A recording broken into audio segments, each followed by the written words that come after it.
Hello, everyone, and welcome again to another Teacher Joseph podcast.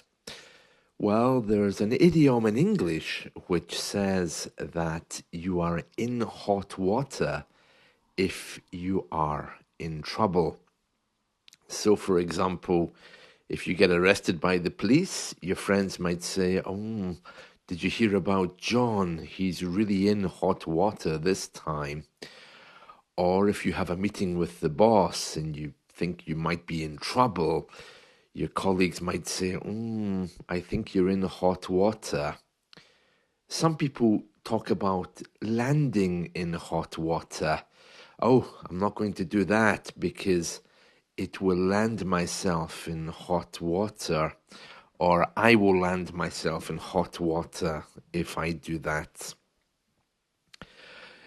Landing yourself in hot water is quite an easy thing to do.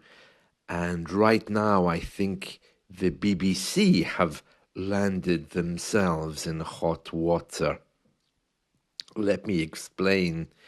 So there's a really famous footballer called Gary Lineker, and he's the BBC's highest paid presenter. He does all of the sports commentaries, as you can imagine. But he objected to one of our government's new policies about immigration. He sent a tweet on Twitter comparing the government to 1930s Germany. Now, there's a lot of things wrong with that. First of all, it's very offensive here to talk about the Second World War or to mention things like that in our culture anyway. And secondly, because the BBC have to be impartial. Some people think that the BBC, because it is our national broadcaster, has to always be a mouthpiece for the government. But actually, the BBC isn't controlled by the government and hasn't been for many, many years. The BBC is an establishment which keeps itself very separate from politics and does not allow itself to favour any particular position when reporting news. So because Gary Lineker said that, and it was, of course, a kind of a bad thing, the BBC reacted by removing him from his program. But people are wondering, well, are the BBC being impartial? Because they've removed someone who made a statement the BBC doesn't agree with, so they removed him.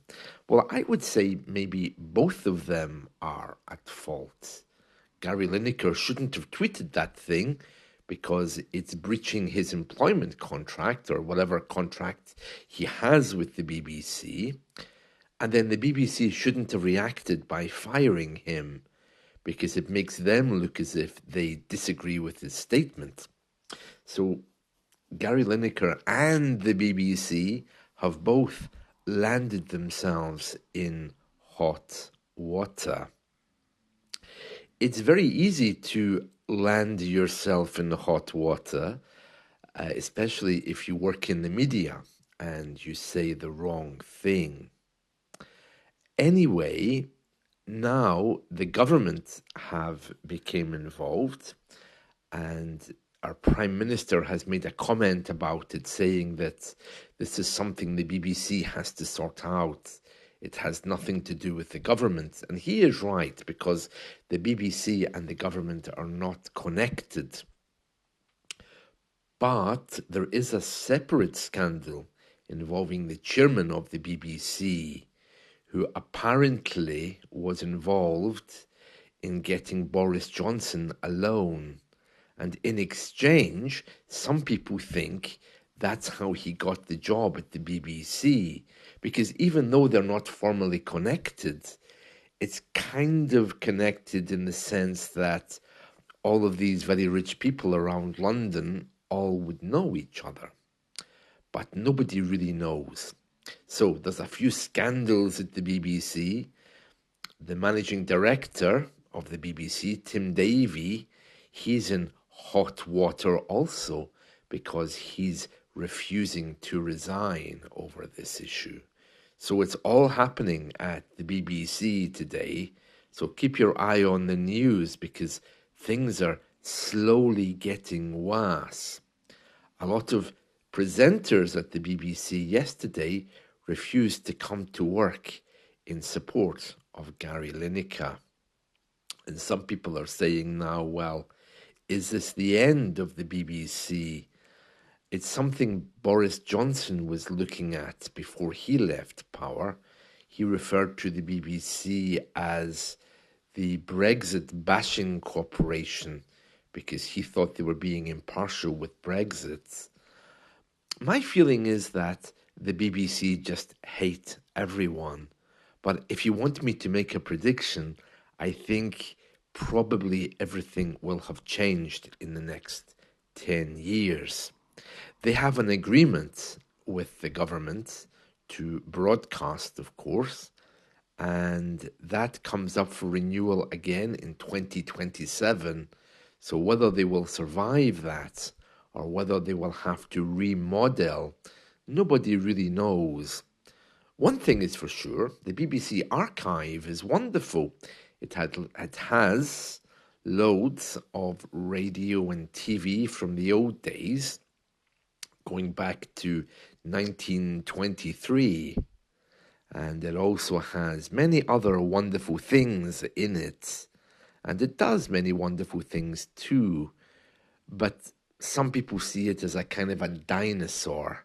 It's something from our past which hasn't really moved on. And I don't think there's an entity like it in the world.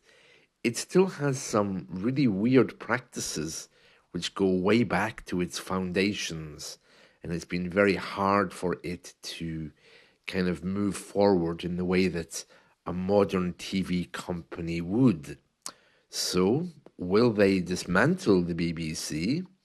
Or will it just finally accept advertisements and become another style?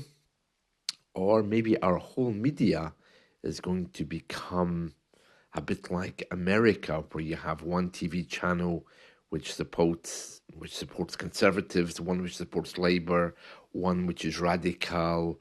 So that's already beginning to kind of appear with some of our news minority channels, which are a little bit frightening if you hear what they say.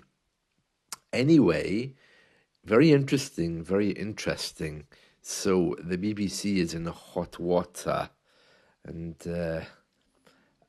so is Gary Lineker, the footballer. So let's see what happens with that. That's it from me for today. Hope you've enjoyed this. See you all.